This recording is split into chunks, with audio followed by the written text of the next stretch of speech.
जगति मुक्ति कारण मध्ये स्थित देन तस्मै श्री गुरवे नमः।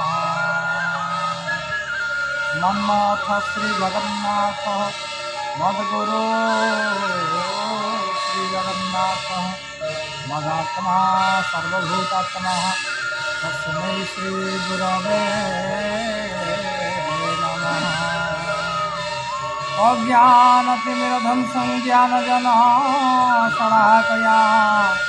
चक्षुरुन्मिलितं येन तस्मै श्री गुरवे नमः। जय जगन्नाथ, जय पंचसखा। परम पुरुष लीलामय ब्रह्म अवतरण गोटे हूँ गुरु तत्व, आ गोटे हूँ ब्रह्म तत्व, आ गोटे हूँ शक्ति तत्व। ब्रह्म तत्व को गुरु अवतरण करती शक्ति माध्यम गुरु चक्र, गुरु उपासक, ब्रह्म उपासक एवं शक्ति उपासक। ब्रह्म उपासक हेले जगन्नाथ महाप्रभु, शक्ति उपासक हेले जिते शक्तिपीठ रही। ये ब्रह्म एवं शक्तिर को जी ज्ञान प्रदान करती से होती गुरु। जहाँ आम पवित्र ये गारोई आश्रम पहुँचे, जो आश्रम अनेक कथा महापुरुष ये आश्रम सम्बन्ध लिखिं। ये अलका नदी कूल गारोई आश्रम जो सिद्ध महात्मा पुरुष जन्मलाभ करते बुद्धिया बाबा बुधनाथ दास गुरु रूप अवतरण करते। तेणु से गुरुदेव तो ये शून्य आश्रम सिद्ध आश्रम गारोई गोवर्धन पीठ में आम आसी पहुँचे। एवं आमर आज अहभाग्य सौभाग्यर कथा आम आज पवित्र गुरु क्षेत्र में पहुँचे।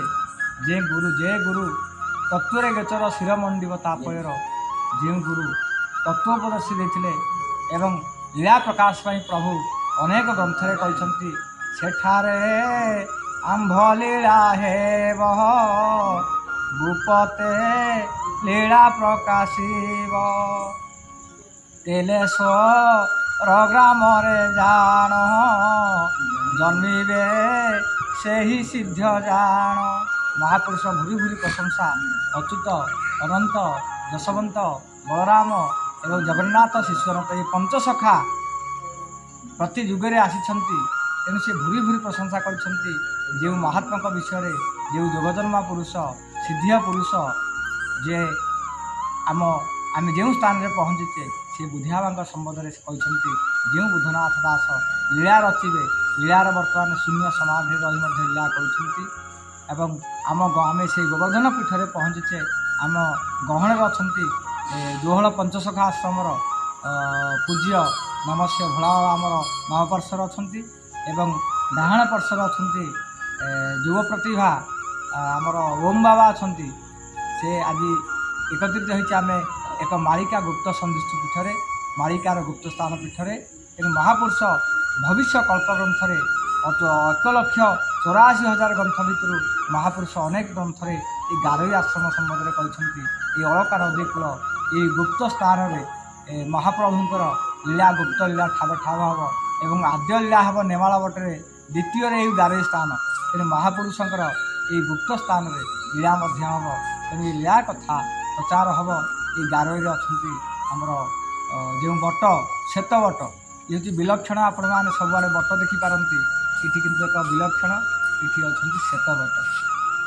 ये श्वेत बट मालिकार ये श्वेतबट निकट में सप्तफुणी नागर आश्रय स्थल रही जहाँकि अनंत लीला परि प्रकाश हम। बलदेव बट हूँ श्वेतबट।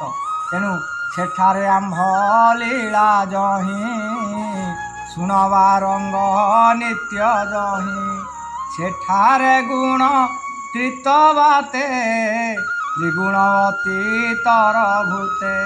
महापुरुष शिष्यनंत बारंग कहते से जे गुरु से त्रिगुण ऊर्ध भावातीत त्रिगुण रहित सद्गुरु तंग नमामि जी सद्गुरु रूप आसती जी गुरु अंग द्वारा सिद्ध अंगरे खेलती से साधारण कथा नुह।